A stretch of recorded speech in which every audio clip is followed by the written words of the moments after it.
El comunicado de la Presidencia de la República a mí me ha parecido realmente curioso, ¿no? Y hasta cierto punto inentendible. Primero porque en realidad yo no encuentro ninguna norma jurídica que permita al presidente de la República o a la presidencia de la República solicitar al municipio de Cuenca y a la prefectura de la SUAY una suerte de informe sobre los riesgos del proyecto minero Loma Larga. Y por lo tanto, tampoco encuentro una norma que obligue a esas entidades a emitir ese tipo de pronunciamientos. Usted comprenderá que en materia de derecho público únicamente se puede hacer lo que la ley expresamente manda, prohíbe o permite. Todo lo que no esté expresamente permitido por la ley se entiende que está prohibido. Y por eso mismo, insisto, no encuentro una norma jurídica que autorice a la Presidencia de la República a requerir estos informes. Ahora bien, el otro tema que no entiendo, y es una contradicción que encuentro en el manifiesto, en el comunicado público de la Presidencia de la República, es que por una parte, en el primer párrafo, habla de requerir pronunciamientos. Y en el segundo punto, en el segundo párrafo, habla de responsabilizar por las resoluciones. A ver, ¿qué mismo? ¿Le pide informe, pronunciamiento o le pide resoluciones? Es realmente un comunicado, Rubén, desastroso. No sé qué pasaría al interior de la presidencia de la República, qué pretenden. A mí me parece que es una dilatoria el tratar de alguna manera desinflar la marcha ciudadana. ¿Qué pretenderían? Porque yo lo que creo es que el gobierno nacional dispone de todos los informes. El informe técnico de etapa, pero otros informes, inclusive de carácter internacional. El informe de Kuipers, de BRGM, el informe de Terrae de Colombia, el informe del ingeniero Galo Ordóñez, que sirvió de base para un pronunciamiento del directorio de etapa hace ya algunos años, pero al parecer esos informes no conoce el gobierno. Caso contrario, no les solicitaría. Entonces, los informes existen en demasía. Lo único que, a mi modo de ver, el gobierno tendría que hacer es ejecutar la voluntad soberana del pueblo de Cuenca expresada en la consulta del 7 de febrero del 2021. Nada más. Pero la resolución está en manos del presidente de obedecer la voluntad soberana, ¿no? Bueno, no sé si usted vio la comparecencia que se dio también de varios viceministros ante la Comisión de Biodiversidad en la Asamblea Nacional, en donde ellos manifestaban que la concesión no ha sido dada por este gobierno, que viene desde el año 2002, que esto viene acarreado de otros gobiernos y que las responsabilidades del gobierno lo que ha hecho ahora es buscar tener todos los informes y que la minera respalde los mismos y que garantice que no va a haber afectaciones al respecto. Eso es lo que escuchamos, pero en el fondo, ¿qué es lo que pasa con los informes técnicos que se debe haber recabado por el Ministerio del Ambiente sobre las responsabilidades que deberían existir en el lugar, si hay o no hay afectaciones a el agua que viene para Cuenca y que va para otros cantones también de la provincia de la Suay? Bueno, realmente hay que admitir que esta concesión viene de décadas atrás. Prácticamente podemos ubicar el gobierno de Gustavo Noboa Bejarano, en donde efectivamente se realiza la concesión. Pero ya pasó ese gobierno. Han pasado cuántos gobiernos y ahora estamos en el gobierno del presidente Daniel Noboa. Y este gobierno es quien ha emitido la licencia ambiental para avanzar a la fase de la explotación minera y beneficio. Por lo tanto, a este gobierno le compete la responsabilidad por ese acto administrativo de expedición de licencia ambiental que el mismo gobierno ahora declaró que se suspenda en el sentido de que no se avance a las actividades de explotación minera. Entonces, la responsabilidad ya en esta etapa del proyecto recae en el gobierno. Pero he de insistir, Rubén, en el sentido de que esa licencia ambiental fue expedida desobedeciendo la sentencia de la Corte Provincial de Justicia de la SUAY dentro del trámite de la acción de protección planteada por algunas organizaciones campesinas y del agua en contra del mate. Y allí en esa sentencia se establece que no se podrá avanzar en el trámite administrativo hacia otra fase del proyecto mientras el mate no cumpla las 4 medidas de reparación que se señalaron en la sentencia y por lo tanto, sin que exista un pronunciamiento del juez Carlos Cárdenas, no podía el mate expedir esa licencia ambiental con miras a proseguir en el trámite de la fase de explotación y beneficio.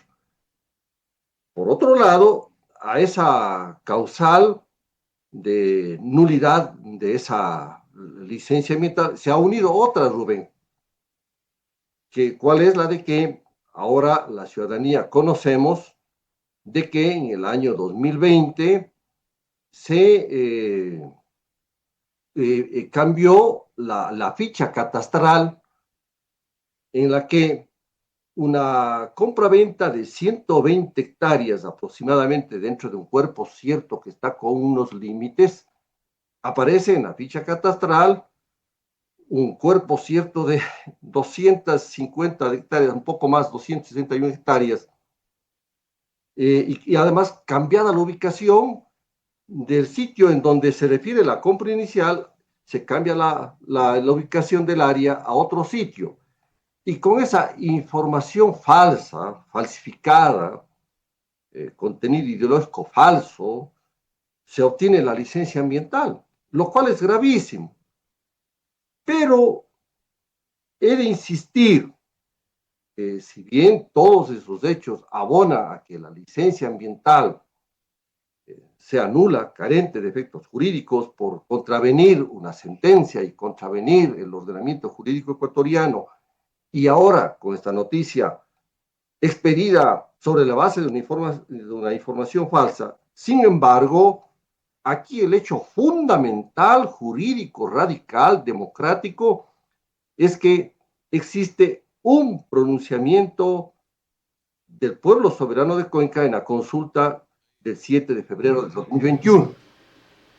Por eso insisto, después del 7 de febrero del 2021 no podía emitirse ningún acto administrativo o judicial que contravenga ya esa voluntad soberana del pueblo que prohibió la explotación minera en las zonas de recarga hídrica de los ríos de la consulta. Carlos, le insisto, quiero insistirle en un tema, Carlos, frente a lo que usted está acabando de mencionar. Asimismo, en esta comparecencia que se dio en la Comisión de Biodiversidad, uno de los abogados de la minera decía: cierto es que hay la consulta popular, la de Girón, la de Cuenca, pero esto no tiene, y ninguna ley tiene el carácter de retroactivo cuando fue una concesión que data de muchos años atrás. Ese es el argumento que está poniendo la minera al respecto también.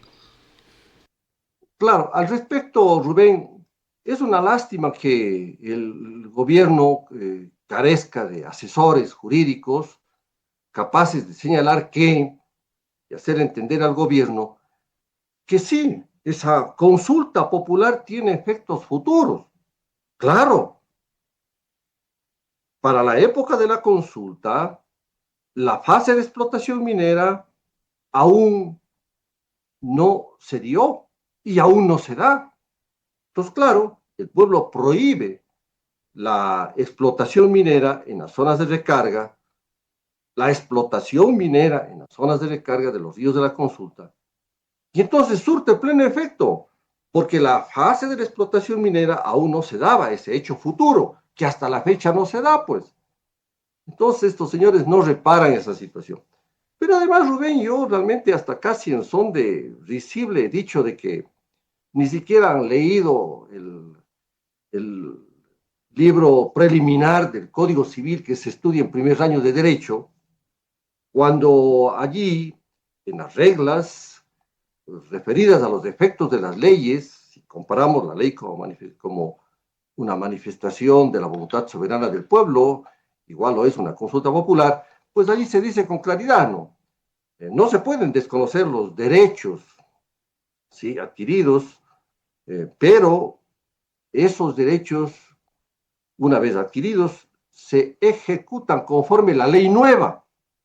Y por otro lado, incluso hay que convenir de que la empresa Dundee Precious Metals no tiene pues un derecho adquirido porque el hecho de haber obtenido una concesión en viejos tiempos, esa concesión tenía que seguir las diferentes fases. Y entonces se van emitiendo títulos mineros con sus correspondientes derechos y por lo tanto aún no se ha llegado a la fase de explotación. De tal forma que la explotación minera, la fase de explotación minera y beneficio era una mera expectativa que tiene la empresa Dundee Precious Metals. Esto es elemental. Entonces, no hay argumento jurídico, es una falacia la planteada por el ministro, es decir, que la consulta popular no tiene efecto. Entonces, si iríamos a la tesis del viceministro, de estos viceministros delegados que jugaron un papelón, entre comillas, entonces podríamos decir, perfecto, señor viceministro, entonces la consulta popular del pueblo de Cuenca no tiene efecto inmediato. Quiere decir que esa voluntad tiene que realizarse cuando ya la empresa minera explote luego de 12 años. Es decir, cuando precisamente el espíritu de la consulta es que no se contaminen las aguas de los ríos de Cuenca, pues. Entonces, después de 12 años, ¿qué? Si ya todo queda arrasado. Entonces, y además con ese mismo principio de que no tiene efectos inmediatos sino al futuro. Entonces, imagínense usted, todas las concesiones mineras del país, ¿para qué consultas? Si a todas las concesiones mineras en el país están dadas más de 3.000 concesiones mineras. Entonces, ¿para qué consultas populares? Es una barbaridad esa interpretación. Que nosotros esperemos para el futuro que se aplique este pronunciamiento popular después de 12 años. ¿Qué pasa? Pues el artículo 106 de la Constitución establece que los defectos de la consulta son inmediatos y vinculantes.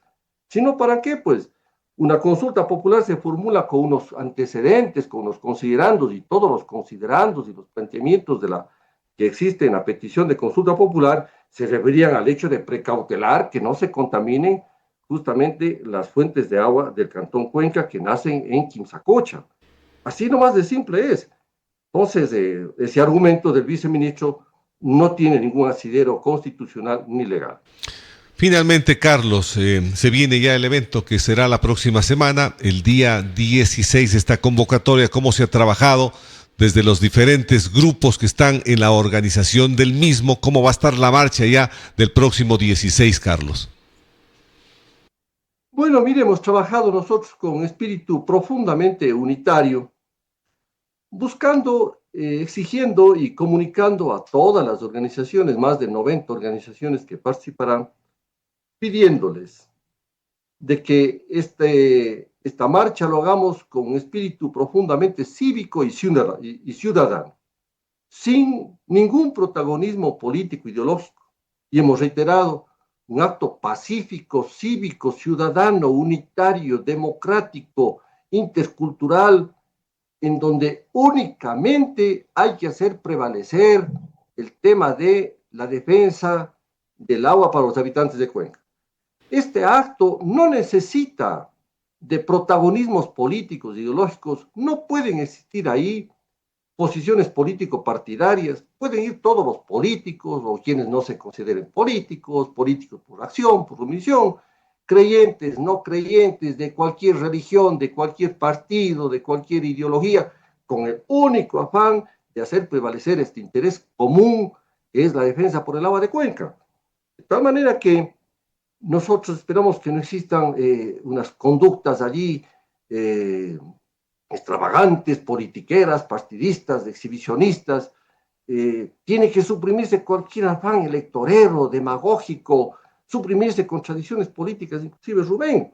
Yo le veo mal que aquí empiecen ciertos actores a tener contradicciones políticas. No necesitamos aquello este rato, necesitamos estar reunidos como frente único, cívico, democrático, en función de alcanzar el objetivo de la defensa del agua para los habitantes del Cantón Cuenca.